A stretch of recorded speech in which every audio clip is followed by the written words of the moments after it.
नमस्कार मेरी प्यारी सखियों, मेरे आज के मिनी ब्लॉग में आपका स्वागत है।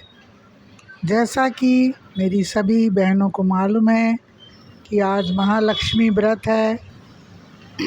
आज महिलाएं महालक्ष्मी का व्रत करती हैं।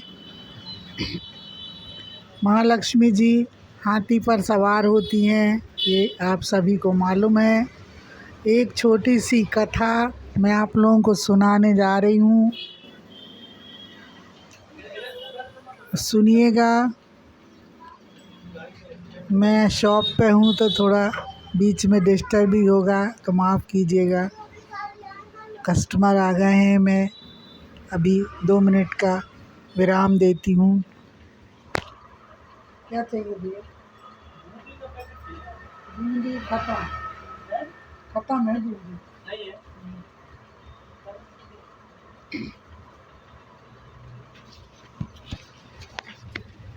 सॉरी मेरे प्यारे गाइस, चूँकि मैं शॉप में बैठी हूँ तो मुझे कस्टमर भी अटेंड करना पड़ता है।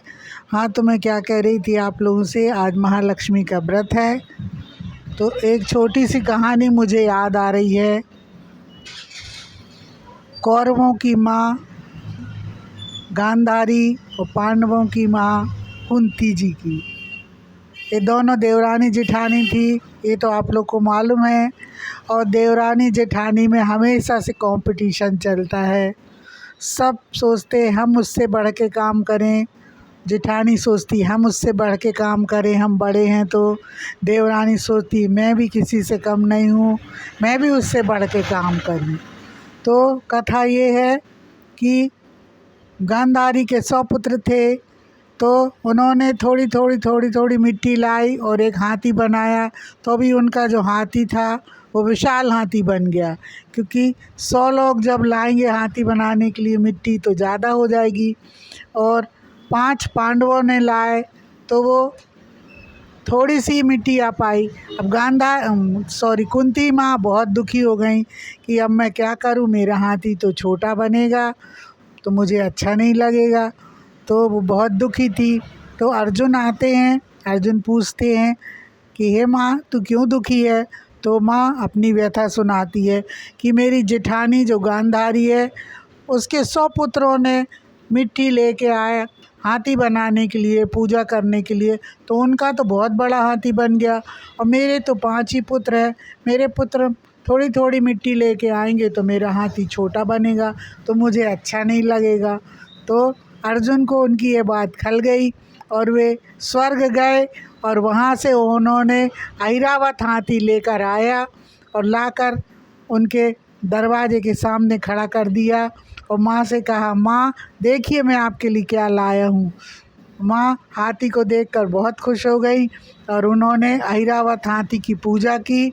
इस प्रकार अर्जुन ने अपनी माँ को खुश किया और ये त्यौहार परिवार की सुख समृद्धि, संतान की सुख समृद्धि के लिए मनाया जाता। प्यारी बहनों, आप लोग भी हाथी महालक्ष्मी की पूजा करिए। हाथी पर लक्ष्मी जी विराजमान होती हैं और उनकी पूजा की जाती है, इसलिए इस त्यौहार को महालक्ष्मी व्रत कहा जाता है और विधि विधान से इसकी पूजा की जाती है। तो आप लोग भी करिए। मैंने तो कर ली है घर पे, अब मैं शॉप आ गई हूँ और आप भी पूजा करिए और महालक्ष्मी का आशीर्वाद प्राप्त कीजिए और अपने परिवार में सुख समृद्धि की कामना कीजिए। धन्यवाद मेरी प्यारी सखियों। आज मेरा मन हुआ कि मैं आप लोगों को ये छोटी सी कथा सुना दूं, तो मैं अभी दुकान में थोड़ा फ्री बैठी थी तो मैंने आपको ये कथा सुना दी। आपको कैसी लगी? विस्तार से पुराणों में इसका वर्णन है, आप लोग पढ़िएगा, सुनिएगा, समझिएगा। धन्यवाद मेरी प्यारी बहनों। राधे राधे। जय महालक्ष्मी की।